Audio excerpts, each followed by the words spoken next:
La chose étant, il faut comprendre de temps en temps.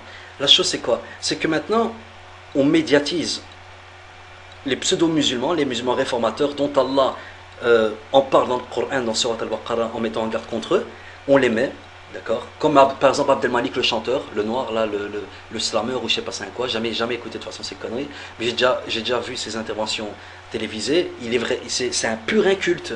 Soit il est payé pour dire des conneries, soit il est vraiment inculte, il est bête, il est ignare, il est con. Le mec, oui, hein, tous les humains sont mes frères, il n'y a pas de djihad dans l'islam, c'est juste la salade, le bon comportement. Encore il va prendre une guitare, il va aller jouer, je sais pas moi, du jumpa avec Charlene Cars. C'est quoi? C'est n'importe quoi. Bien sûr que l'islam est un tout.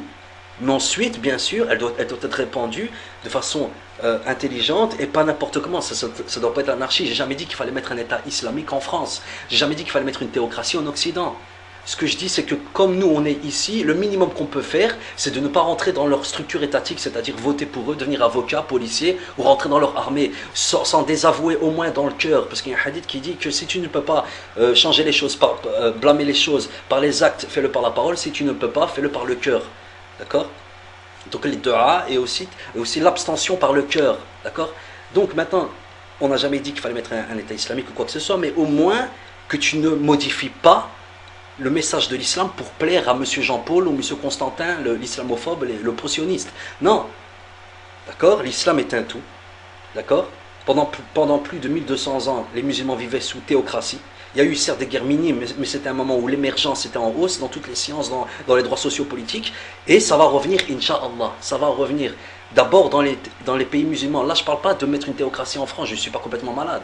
Bien que tout le monde dit que je suis fou, je ne suis pas complètement fou à ce point-là. Non. Mais au moins ceux qui vivent ici, au moins dans leur cœur, qui se désavouent de cette politique. D'accord? Ils font leurs choses, leur vie sociale, ils font leur salat à l'heure, à Ramadan, etc. etc. Voilà, quel est le problème? C'est qu'ils ne rentrent pas dans leur structure étatique parce que eux et nous, on est différents. Politiquement parlant, on n'a pas la même chose. Leur liberté d'expression qui permet de caricaturer le prophète, qui permet d'insulter l'islam, qui est contre des valeurs de l'islam et ainsi de suite. On ne peut pas adhérer à ça. Par exemple, en votant pour quelqu'un, si tu votes pour quelqu'un, tu adhères indirectement ou directement à ses idées. Même si ton cœur est contre, tu as fait du kufr amali, ça veut dire que tu as fait de la mécréance par les actes. Pourquoi? Parce que tu as approuvé. Alors que la foi est un tout, c'est aussi bien le cœur, les actes et la parole. C'est complémentaire, tu dois t'en abstenir. On n'a pas voté pour les socialistes, on n'a pas voté pour la droite ou le communiste, etc. Pourquoi? Parce que ce sont des idéologies faites par les hommes. Il y a le roi Faisal qui était l'ancien roi saoudien, bien que maintenant les rois actuels, les gouverneurs actuels saoudiens, bien sûr, on ne va pas vous faire un dessin, bien sûr que ce sont des corrompus, mais il faut reconnaître que le roi Faisal, qui a fait un embargo à Israël, qui a tenu un grand discours à l'OTAN et à l'ONU, etc., il faut savoir que Faisal, c'était quand même, parmi les rois saoudiens, celui qui, voilà, d'accord, celui qui tenait tête. Eh ben, il y avait Nasser, l'Égyptien, le communiste, qui lui avait tendu la main pour lui dire viens avec nous adhérer au communisme. Qu'est-ce qu'il lui a répondu, Faisal? Une très belle phrase. Il lui a dit je n'ai pas besoin du communisme, j'ai déjà l'islam.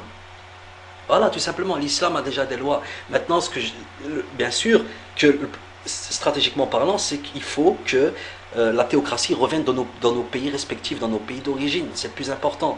Et alors que nous, on est ici, on est bien sûr, on est orphelin, parce qu'on n'a plus de califat à cause de Atatürk qui est aboli en 1924, mais le minimum qu'on peut faire, c'est de ne pas adhérer, d'accord, que ce soit avec le cœur, avec la parole ou les actes, adhérer à leurs lois. Ils font ce qu'ils veulent, ils sont dans leurs lois, dans leur pays, ils font ce qu'ils veulent, mais on n'adhère pas. On ne rentre pas dans leur structure politique, étatique, dans leur police et ainsi de suite. C'est comme quand le prophète a dit aux Sahaba d'aller migrer chez An-Najashi, le Négus, il avait dit, c'était un homme chrétien, mais un homme bon. C'était une théocratie biblique, chrétienne, il jugeait avec les Bibles, mais il n'a pas demandé de rentrer dans leur gouvernance. C'est-à-dire, faites votre vie sociale, priez, faites salat et tout, il sera bien, propagez, parlez à l'islam au peuple, mais ne rentrez pas, c'est-à-dire dans l'armée du roi ou ainsi de suite. Et bien sûr, Négus, avant sa mort, s'est converti à l'islam. Enfin bref, juste pour dire, par rapport à la médiatisation de ces pseudo-prédicateurs, c'est normal, c'est voulu, c'est extrêmement voulu. Absolument voulu, c'est ça qu'ils veulent. C'est que le jeune Rachid, dès qu'il ouvre TF1 France 2, boum, on va voir Tariq Ramadan. Boum, on va voir Malek Chebel, Souheb Bencher, David Boubaker, et ainsi de suite. Pourquoi? Parce qu'ils veulent que les musulmans s'émergent, imprègnent cette vision fausse de l'islam. Et donc, pour résumer, j'atteste par Allah le Tout-Puissant que des gens comme Tarek Ramadan, des gens comme Malek Chabel, Souhaib Bencher, David Boubaker, et j'ai oublié tous les vendus, excusez-moi, je ne connais pas la liste des vendus, ils ne vont pas tenir ne fût-ce que 5-10 minutes devant des savants, des montagnes comme Abu Mohamed al-Maqdisi, comme Khunayman, comme Nasser Fat. Et ceux-là, ils sont coupés, voilà, ils sont coupés médiatiquement. Ils sont coupés médiatiquement, donc automatiquement, la personne, le musulman de base, ne les connaît pas. Sauf si tu fais une recherche approfondie. Et bien sûr, l'islam, la science ne vient pas si tu restes assis, si tu ne la cherches pas. Va chercher la science, va chercher les livres, va lire. Tu vois, c'est aussi simple que ça. Donc maintenant, il faut donner à César ce qu'il y a à César. Tariq Ramadan ou Malik Chebel ou d'autres ne sont pas des prédicateurs musulmans. Hein, s'ils veulent, je sais pas moi, ils deviennent, je sais pas moi, instructeurs d'équitation, qu'ils aillent faire du poney en Transylvanie, je sais pas, mais qui ne se proclament pas prédicateurs musulmans. Les vrais prédicateurs musulmans, en majorité, sont enfermés. Pourquoi? Parce qu'ils disent des choses qui dérangent au gouvernement pseudo-musulman, au gouvernement arabe, qui sont tout simplement à la botte des sionistes. Tout simplement, ils sont enfermés, donc faites vos recherches. Hein? Faites vos recherches par rapport à Abu Mohamed al-Maqdisi, par rapport à Nasser Fad, à Khunayman. Je cite ceux qui sont encore vivants. Parce que si je devais citer les morts, il y en a un paquet d'autres du siècle passé. Donc faites vos recherches et il ne faut pas tomber dans le jeu des occidentaux, tout simplement. I have a dream.